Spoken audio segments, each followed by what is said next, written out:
Good evening and welcome to Contemporary Worship. If you haven't joined us in a few weeks, Contemporary Worship is now on Friday nights at 7 o'clock p.m.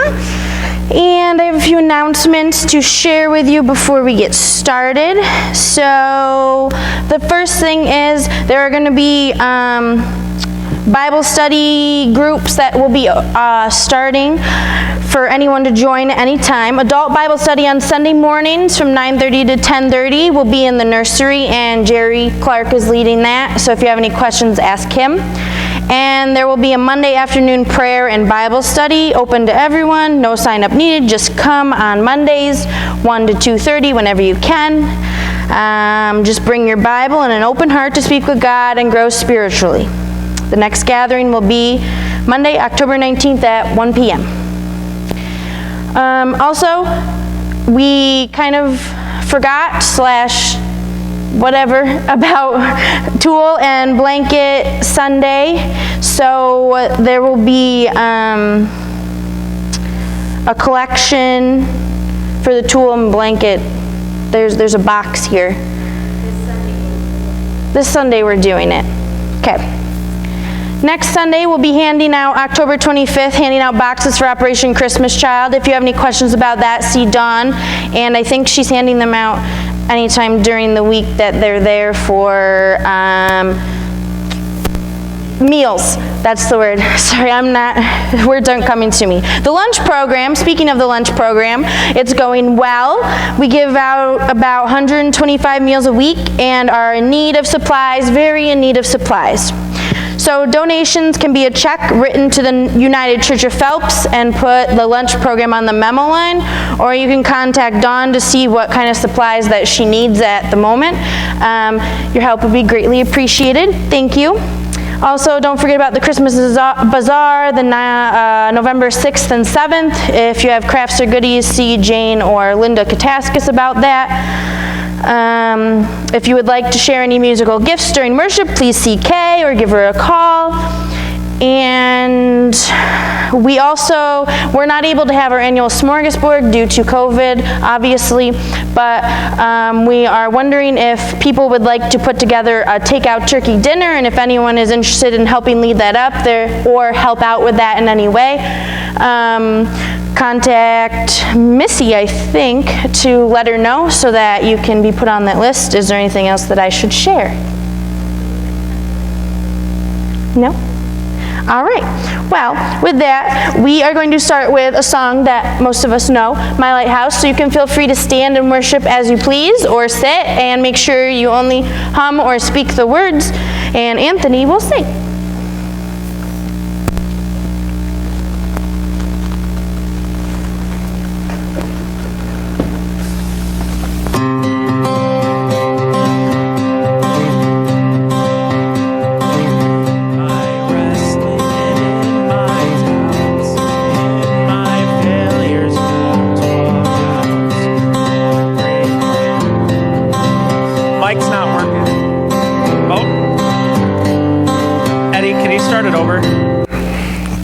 Now it's working, of course.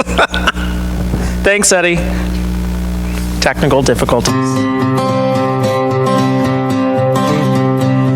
In my wrestling and in my doubts, in my failures, you won't walk out. Your great love will lead me through. You are the peace in my troubles. Whoa, you are the peace in my troubled sea. In the silence you won't let go. In the questions your truth will hold. Your great love will lead me through. You are the peace in my troubled sea.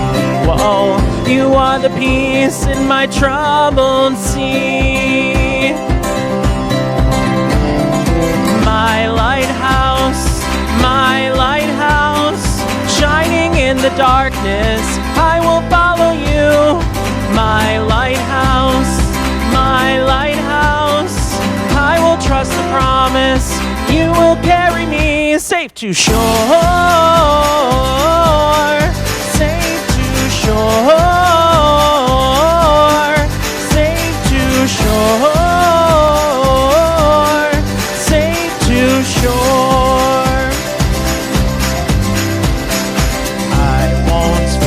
what tomorrow brings. With each morning I'll rise and sing. My God's love will lead me through. You are the peace in my troubled sea. Whoa, you are the peace in my troubled sea. My lighthouse,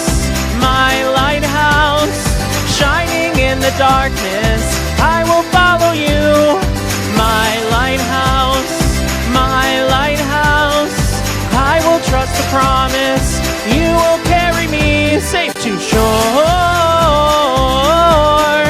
safe to shore,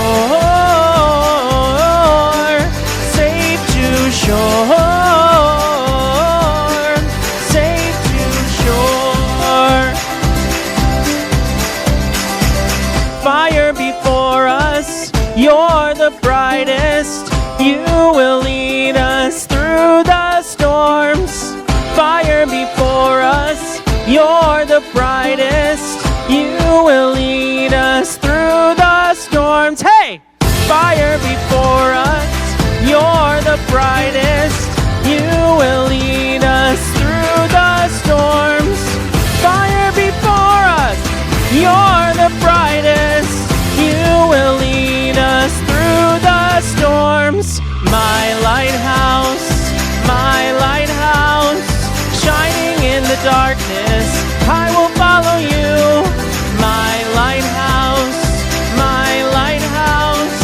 I will trust the promise. You will carry me safe to shore, safe to shore, safe to shore, safe to shore.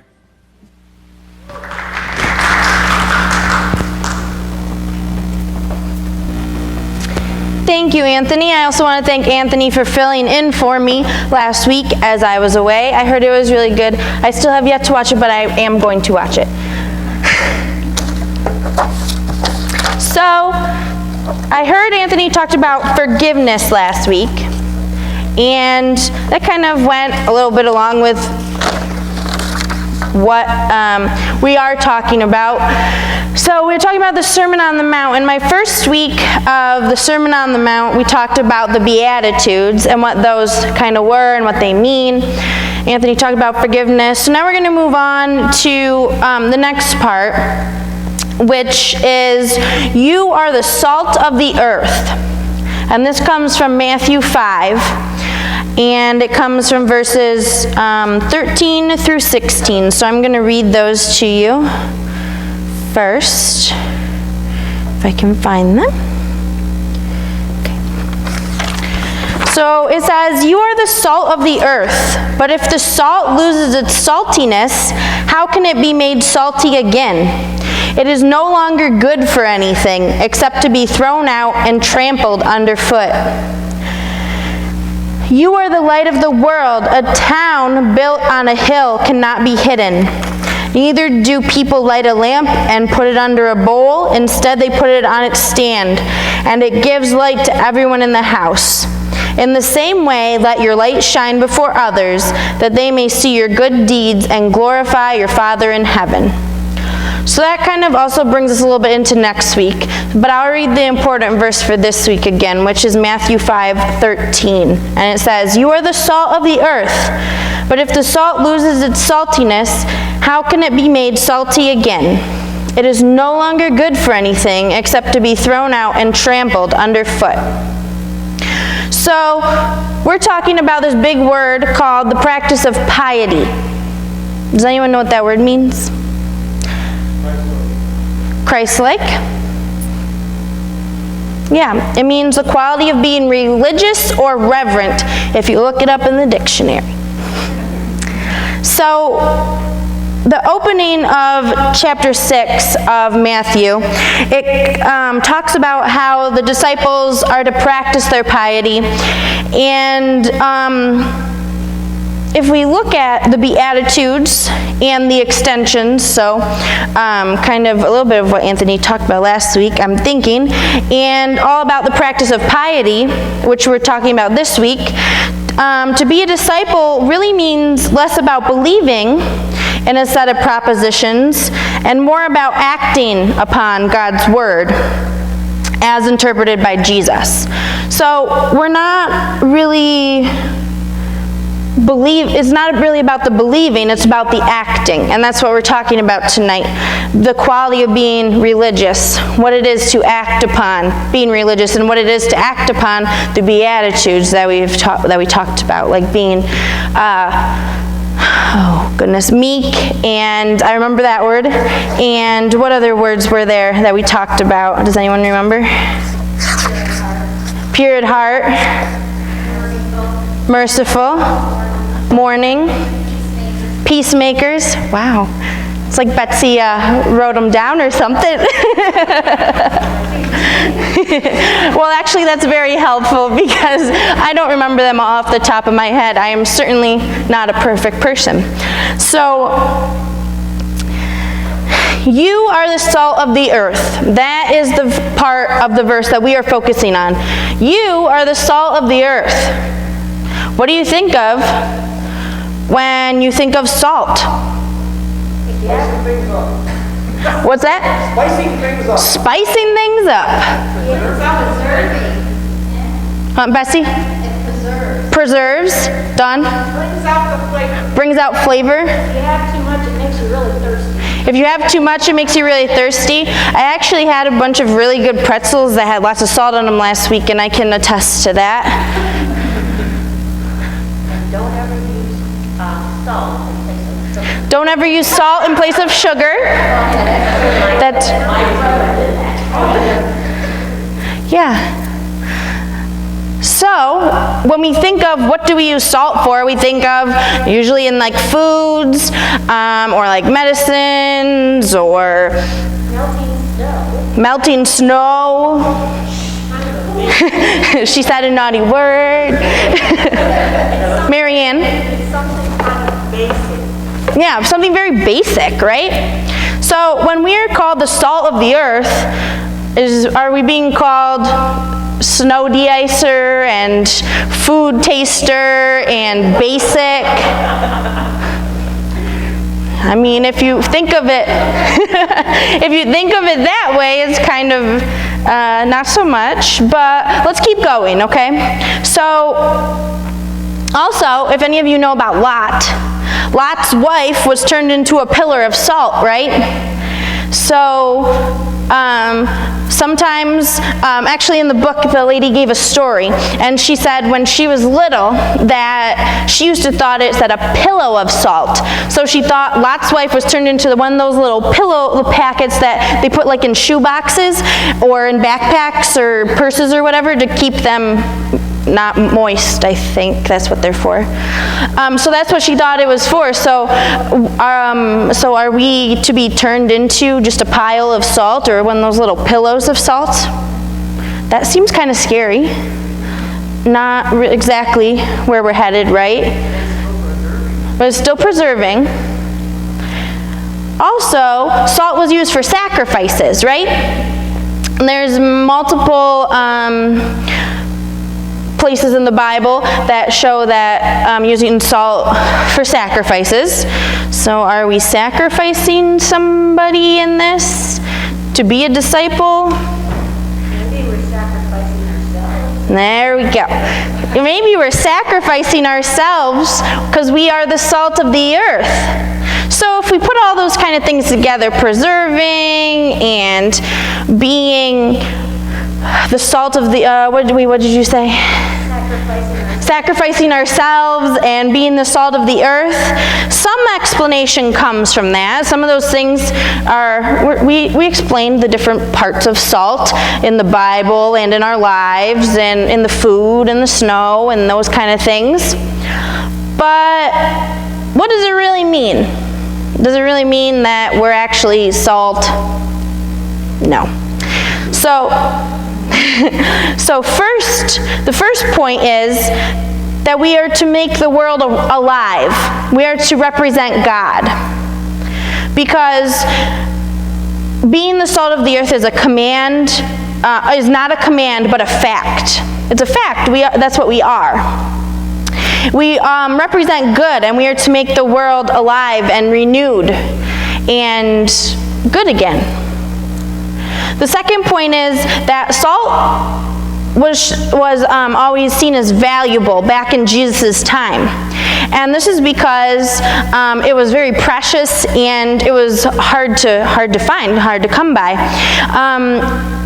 It also comes from the Latin sel, S-E-L, and that was the payment of Roman soldiers. That's what they would get. If you translate it back to English, it turns into salary, which is the payment of Roman soldiers. So it was valuable in Jesus' time, not only because it was precious, but it was also a payment for the Roman soldiers, and Roman soldiers were very high up in Jesus' time. So, valuable. Earning your salt. That's the expression. So, if we're to make the world alive, and we are valuable, the third part of this is salt is simple, right? Salt is simple. We talked about that it's an enhancer. We teach the gospel, right? Instead of just learning about it, we also have to teach it. We have to enhance what other people know. We are to share what we know to enhance other people's lives, not just sit back and keep to ourselves. Just like the salt, we are enhancing the food. So the fourth point is too little to too much. What happens when you have too little salt? Your food might not taste good. Well, just like, or what if you have too much salt? It still doesn't taste good. You drink a lot of water. So where can we be in the middle, right? That's where we kind of want to be. So if we're focusing on it as the metaphor, we are the salt of the earth, we're talking about like oversalted means that we drink too much or it's not good. Or being oversalted is we focus too much on us instead of God. We're focusing too much on us instead of focusing on the real part of God. So sometimes there'll be like, for example, pastors or preachers or whatever, that when they preach, they talk about themselves a lot, and they talk about, or they bring up a lot to make you want to like them and worship them instead of worshiping God. And it shouldn't be that way. Even in our lives as disciples of Jesus, we need to make sure that we're not putting the focus all on us when we talk about the things that we are doing. We are doing them for God. So if we help somebody in line, or we do a lot of work around the church, instead of saying, well, I did this, and I did this, and I did this for all of the church, and look at me, or I did this for this person, and this for this person, look at me, that's being a little bit too salty, right? That's where the too salty comes in. But if we are just doing this stuff for the glory of God and not showing off and having people know that it's all about us and what we did for everything, we just do it for God and let it be known that it's for God, that's where we come in the middle of the too salty and not salty enough. So, a lot of times we call that random acts of kindness, right? So maybe you're in the grocery store and somebody in front of you only has, or somebody behind you only has a couple items and you have a whole cart full, and you say, you can go ahead of me. Now you might think of that as just a random act of kindness, but that's something Jesus would do, right? You don't have to be a Christian to do those things, but if you are a Christian, that's something that I kind of think of when I do it as a godly moment or act of kindness. Maybe there's somebody in front of you in line that couldn't find their money or didn't have enough, so you give a couple dollars. Or somebody dropped their purse or their pen in the parking lot and you run up to them and give it back to them. or maybe you hold the door for somebody. Those are all little random acts of kindness. I'm sure you can think of many others. But when we realize that we are the salt of the earth, we are valuable, we are to teach the gospel, we are to be not too salty, we are to focus on God instead of on ourselves, and that we want to represent the world as good, and we want to make the world alive again. That is when that's not just because of who we are, but what we contribute, right? Because when we do all these things, it's not just because of who we are, it's what we contribute to God. It's because we have a passion and a love for God, and we want to share that with others. So my challenge to you this week is, how can you be the salt of the earth? How can you show maybe a random act of kindness? So I want you to think about that, and maybe you'll share with me, maybe you won't, because then maybe you might be too salty if you're sharing too many things, right? But I hope that you guys kind of understand more about what being the salt of the earth is now, and show some more random acts of kindness, because the world could certainly use it, especially right now. Will you pray with me? Dear God, I thank you so much for blessing us and letting us be able to be in this space together. I thank you for helping us to dive into your word and let us know what it is that you want us to hear tonight. And I thank you for letting us be able to share our random acts of kindness, our salt of the earth. Help us to be better and good disciples for you. In your name I pray, amen.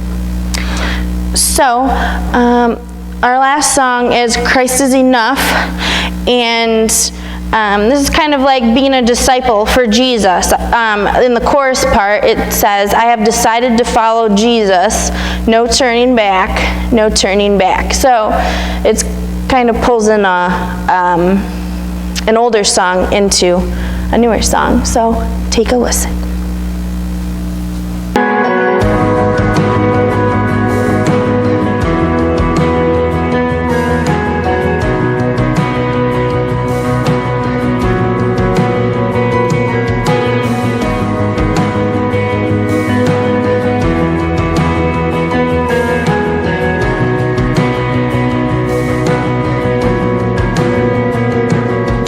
Christ is my reward.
So this week as you go out, may you be the salt of the earth, and I hope to see you again next week.